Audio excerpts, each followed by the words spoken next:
Pag-usapan natin yung mga vitamins. Pag-usapan natin yung mga vitamins. Kasi tinapik natin about dun sa, meron kasing lumalabas na ano eh, pag daw lagi ka nakakarne, yung scurvy, lack of vitamin C, lack of vitamins. Sa totoo lang, nakakapagtaka nga naman talaga eh, no? Ako, mauunawaan lang ako ng mga makakapanood nito, itong mga mahilig talaga sa food supplement. Nako, hindi niyo na po ako basta-basta may encourage talaga. Sorry po sa mga kakilala ko na talagang ini-encourage talaga ako na bumalik talaga sa food supplement. Pero ako na po ang humihingi talaga ng pasensya sa mga taong walang sawa na talagang ini-encourage ako na bumalik uli sa food supplement. Ang dami nilang mga study na pinapakita sa akin, ang dami nilang mga pinapakita na gawin mo to, gawin mo yan, ang daming nag-aral nito, maganda yung marketing plan. Ano na po ako eh, talagang parang ang hirap ng bumalik talaga sa mundo ng food supplement. Nung nakita ko na talaga, alam niyo po para sa mga hindi nakakilala sa akin, I'm a die-hard talaga ako. Die-hard talaga ako, maniwala po kayo. Die-hard talaga ako pagdating sa food supplement. Sapagkat simple lang naman yung explanation ko eh. Pakinggan niyo ako mabuti ah. Nung ako ay company speaker pa, yung kulang na nutrients na nakukuha mo sa pagkain. Pakinggan niyo po mabuti ha. Yung kulang na nutrients na hindi natin makukuha sa pagkain, tanging si food supplement lang talaga natin makukuha yung kakulangan na nutrients, mga essential nutrients, si food supplement lamang ang magpupuno nito. Eh, nagtataka naman ako nung binabalikan ko ang mga kapartner ko na doktor nung ako ay kasi area kami ng mga kasama kong doktor eh, may mga nurse din akong kasama. Eh, hindi naman healthy yung mga ano, mga doktor na kasama ko. Niwala po ngayon. May mga kasama akong doktor, obese talaga. Tapos alam ko na sila sobrang dami nilang maintenance. At pasensya na, eh, puro gamot din lang naman sila. At yung ilan sa mga kilala ko, eh, hindi naman umiinom ng food supplement. Yung ilan naman, puro food supplement, but still, ah, in pain pa rin sila sa kanilang mga sakit nila. At yung ilan sa mga kasamahan ko, meron pa ngang worse na nangyari.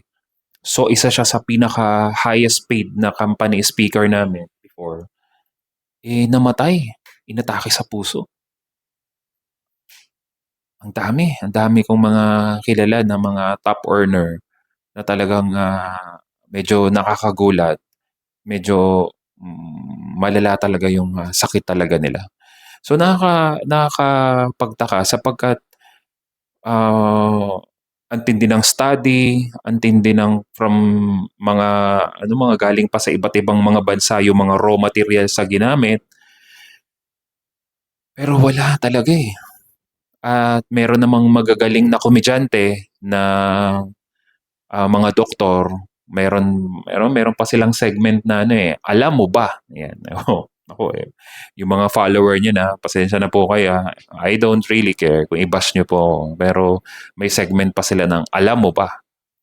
At ang galing niya magpaliwanag online, marami siyang mga followers. At ang tindi, ang galing, ang lupit, di ba? Ng pagpapaliwanag niya sa kanyang food supplement, ang ganda ng mga advice niya. But the moment na mag-PM ka sa kanya, at hindi ka gumaling sa unang programa niya na worth mga 50,000 mahigit, may 100,000 na siya na programa. So, susundin mo yung mga pagkain niya, but you have to make it sure ititik mo tong mga food supplement niya. At sa part na yun, medyo nakakatawa sapagkat ang galing na sana ng pagpapaliwanag niya in a natural way of eating, pero there's a business behind. There's a business behind. Ako, ano lang po ba naman yung negosyo na meron ako? Himalayan salt at ano pa, ah, yung moringa na panghaplas.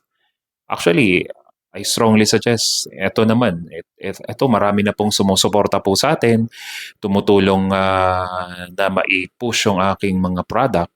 Pero honest to goodness, pagdating sa food supplement, hindi na po talaga ako puwedeng bumalik. Kasi kung tutuusin puwede namang maraming mga company na nag-e-encourage sa'kin to start up a business na more on a food supplement, magkaroon ng partnership, pero hindi po talaga. Sapagkat ano ba yung vitamins na kailangan ko para, mai-supply ano yung kailangan pa na kakulangan ng aking katawan, wala na, eh. Wala na po talaga, eh. Kasi nung tiningnan ko dun sa Quantum, wala, hindi siya talaga bagsak, napakaganda, eh. If, ah, for the very first time na hindi naman ako umiinom ng food supplement, na-amaze talaga yung tumitingin nung machine na paano nangyari? Kami itong pagkakamamahal ng food supplement, paano nangyari na bagsak ang vitamins natin? Kasi ang vitamin C talaga sa ating mga kabaka, sa mga followers po natin at sa mga bagong join sa ating community at nga ngayon lang naka-follow, eh, ginagamit kasi natin yan in a daily basis. The problem is, we are lack of protein. Kulang talaga tayo sa protina. At sapagkat nalason talaga ang utak natin na hindi siya basta-basta natutunaw. Pero pambihira naman. Ano yung mga kinakain? Pizza, yema cake, mga matatamis, bread, chips, mga junk foods, processed food. Pero yun naman yung pinagdidiskitahan natin. Pero yung karne mismo take note karne, yun pa talaga yung inaayawan natin.